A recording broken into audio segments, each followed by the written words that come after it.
ಆಗಿರ್ಬೋದು, ನಮ್ಮ ರಾಯಲ್ ಆಗಿರ್ಬೋದು, ಎಲ್ಲ ಪ್ರತಿಯೊಬ್ಬರು ಒಂದೊಂದು ಆಕ್ಟಿಂಗ್ ಮಾಡಿದಾಗ, ಸಿನಿಮಾ ಮಾಡಿದಾಗ ಅದು ನಿಲ್ಲುವಂಥ ಶಕ್ತಿ ಸಿಗ್ತಾ ಇಲ್ಲ ಯಾರಿಗೂ.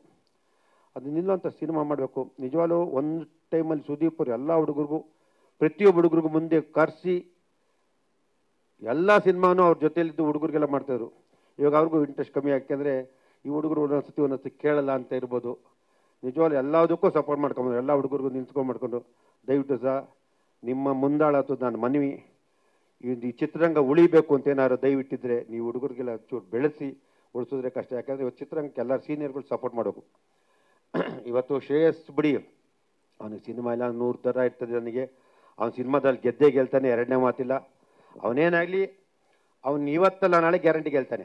ನಾನು ಇನ್ನು ಮುಂದಕ್ಕೆ ತಮಿಳು, ಮಲಯಾಳಂ, ಕನ್ನಡ 3 ಸಿನಿಮಾನ ಮಾಡ್ತೀನಿ, ಹಿಂದಿನೂ ಮಾಡ್ತೇನೆ ನನ್ನ ಮಗನಿಟ್ಟು.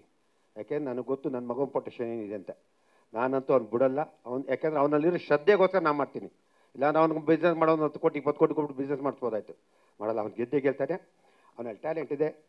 ಇವತ್ತು ಕಾರ್ಯಕ್ರಮಕ್ಕೆ ತಾವೆಲ್ಲ ಬಂದು ನನಗೆ ನಮ್ಮ ಮಗನಿಗೆ ಆಶೀರ್ವಾದ ಮಾಡಿದ್ರೆ ನನಗೆ ಬಿಡಿ, ನಾನು 50 ಸಿನಿಮಾ ಆಟೋಮೆಟಿಕ್ ಮಾಡ್ಕೊಂಡು ಹೋಗ್ತಾ ಇರ್ತೀನಿ. ಬರೀ ಫೋನಲ್ಲೇ ಸಿನಿಮಾ ಮಾಡ್ತೀನಿ, ಫೋನಲ್ಲಿ ರಿಲೀಸ್ ಮಾಡ್ತಾ ಆ ಕೆಪಾಸಿಟಿ ನನಗಿದೆ. ಆದರೆ ಎರಡನೇ ಮಾತಿಲ್ಲ.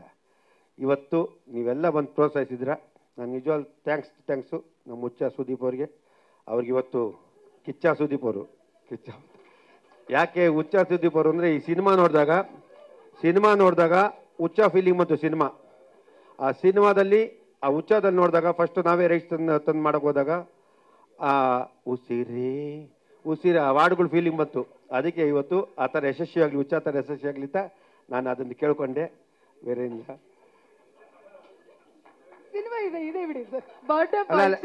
ಅಲ್ಲ ಇನ್ನೊಂದೇನಂದ್ರೆ, ಅವರು ಸಿನಿಮಾನ ನಾನು ಅವತ್ತು ನೋಡಿದಾಗ ಆಮೇಲೆ ನೀವೆಲ್ಲ ಅನ್ಕೊಂಡಿದ್ದೀರಾ ಸುದೀಪ್ ಅವರು ಇಷ್ಟು ಬೇಗ ಸ್ಟಾರ್ ಆಗಲಿಲ್ಲರಪ್ಪ. ಅವ್ರು ಬಿದ್ದಿರೋ ಸಫರ್ಗಳು ಅವ್ರಿಗೆ ಗೊತ್ತಿದೆ. ಎಷ್ಟು ಸಫರ್ ಬಿದ್ದರು, ಎಷ್ಟು ಸಿನಿಮಾ, ಎಷ್ಟು ನಿರ್ದೇಶಕರು ಎಷ್ಟು ಓಡಾಡಿದ್ದಾರೆ. ನಿಜವಾಗ್ಲೂ ಅವ್ರಿಗೆ ಸುಲಭ ಬರಲಿಲ್ಲ.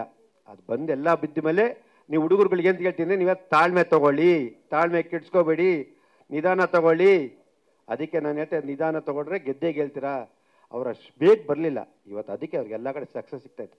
ತಾಳ್ಮೆ ಅಂತಿದ್ರೆ ನೀವು ಹುಡುಗರಿಗೆ ಪಾಪ ನಿಮಗೆಲ್ಲ ನೋವಾಗೋದು ಗೊತ್ತು. ಒಳ್ಳೊಳ್ಳೆ ಸಿನಿಮಾ ಮಾಡ್ತಿದ್ರ ಗೆಲ್ತಾ ಇಲ್ಲ ಅಂತ. ಆದರೂ ದಯವಿಟ್ಟು ಸಿನಿಮಾ ನಿಧಾನಕ್ಕೆ ತಾಳ್ಮೆಯಿಂದ ಯೋಚನೆ ಮಾಡಿ ಸಿನಿಮಾ ಮಾಡಿ, ಗೆದ್ದೇ ಗೆಲ್ಲುತ್ತೆ, ಒಳ್ಳೇದಾಗಲಿ ಅಂತ ಹೇಳೋಕ್ಕೆ ಹೇಳ್ತಾ, ನೆಕ್ಸ್ಟ್ ನಮ್ಮ ನಿರ್ಮಾಪಕರುಗಳಿದ್ದಾರೆ. ದಯವಿಟ್ಟು ನೀವೆಲ್ಲ ಕೋಟಿಗಟ್ಟಲೆ ಲ್ಯಾಂಡಲ್ಲಿ ಇಟ್ಟಿದ್ದು ತಂದು ಸಿನಿಮಾಗಳ್ಗಾಕಿ. ಸಿನಿಮಾ ಇಂಡಸ್ಟ್ರಿ ಚೆನ್ನಾಗಿದೆ, ಬರೀ ಲಾಭ ನೋಡೋದಲ್ಲ, ಅಷ್ಟೊಂದು ನೋಡ್ತಾ ಇರಿ. ಎಲ್ಲ 500,000 ಕೋಟಿಗಳು ದುಡ್ಡು ಮಾಡ್ಕೊಂಡು ನೀವೆಲ್ಲ ಬರೀ ಲ್ಯಾಂಡಲ್ಲಿ ಇರ್ಬೇಕು. ದಯವಿಟ್ಟು ಬನ್ನಿ ಅಂತ ನಾನು ನಿಮ್ಮ ಮನವಿ ಮಾಡ್ತಾ ಇದ್ದೀನಿ. ಎಲ್ಲರಿಗೂ ಒಳ್ಳೇದಾಗಲಿ. ಥ್ಯಾಂಕ್ ಯು, ಧನ್ಯವಾದಗಳು. Thank you sir.